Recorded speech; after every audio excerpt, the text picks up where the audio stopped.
कि छोड़ी हमरा के जइहा न दूर माई, चूक हो बात कौनो जरूर माई, रह तू सेवका के हरदम हजूर माई, तू सेवका के हरदम हजूर माई, चुप हो ताटे कौनो जरूर। एक बार जोरदार तालियां कहिए कि छोड़ी हमरा के जइहा न दूर माई, छोड़ी हमरा के जइहा न दूर माई, चुप हो ताटे कौनो जरूर माई, चुप हो ताटे कौनो जरूर माई, रह तू सेवका के हरदम हजूर माई, रह तू सेवका के हरदम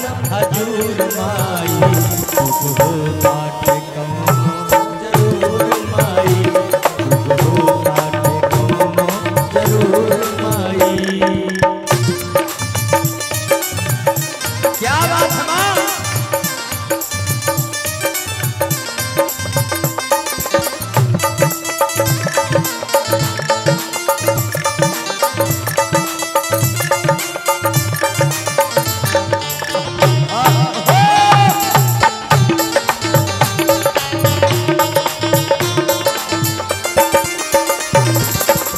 लाई गंगा के पानी,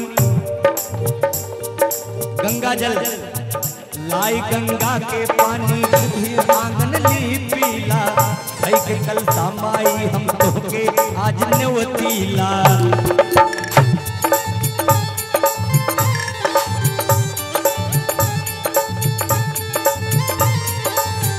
लाई गंगा के माटी से अंगना ली पीला, भाई माटी के चौरा माई तोहके ले पीला, बाटे सेवका के हरदम हजूर माई, सेवका के हरदम हजूर माई, चुप हो ताटे कौनो जरूर माई, चुप हो ताटे कौनो जरूर माई, छोड़ी हमरा के जइहा न दूर माई, छोड़ी हमरा के जइहा न दूर माई, चुप हो ताटे कौनो जरूर माई। क्योंकि ये बालक सोच रहा है मैं बाहर में हूँ, मेरी माँ की सेवा हो रही कि नहीं हो रही है, घर में मेरी पत्नी है, माँ को सही समय पे सेवा कर रही कि नहीं कर रही। वो मन में एक लगा है कि कहीं माँ की सेवा में कोई चूक तो नहीं हो रही है। घी के दीपक जलाते हैं, घी के दिए ना जरेला माई आज चौरी पर, आज अविनाश गावे लेके माँ पिछौरी पर।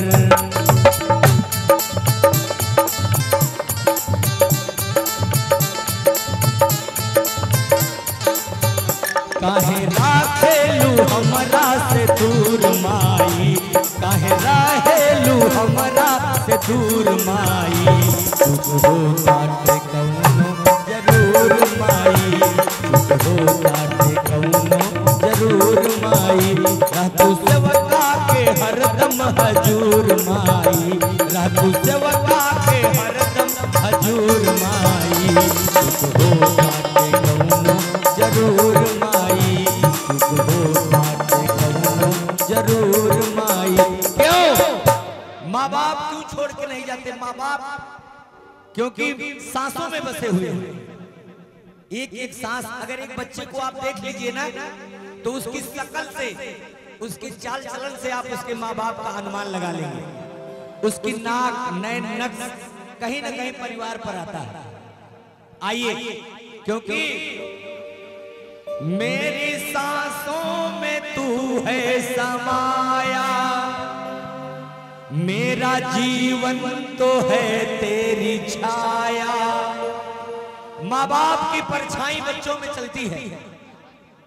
और आशीष दादा, इसको थोड़ा साथ थोड़ा वो चल कि मेरी सांसों में तू है समाया, मेरा जीवन तो है तेरी छाया, मेरी सांसों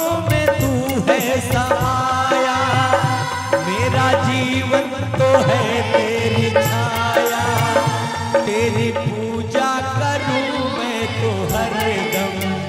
ये है मेरे करम, कभी खुशी कभी गम, ना जुदा होंगे हम, कभी खुशी कभी गम। क्यों? माँ के चरणों में जन्नत होती है, न अपनों से खुलता है न गैरों से खुलता है। ये जन्नत का दरवाजा माँ के पैरों से खुलता है। एक बार जोरदार तालियां माँ के लिए, अपनी अपनी माँ के लिए।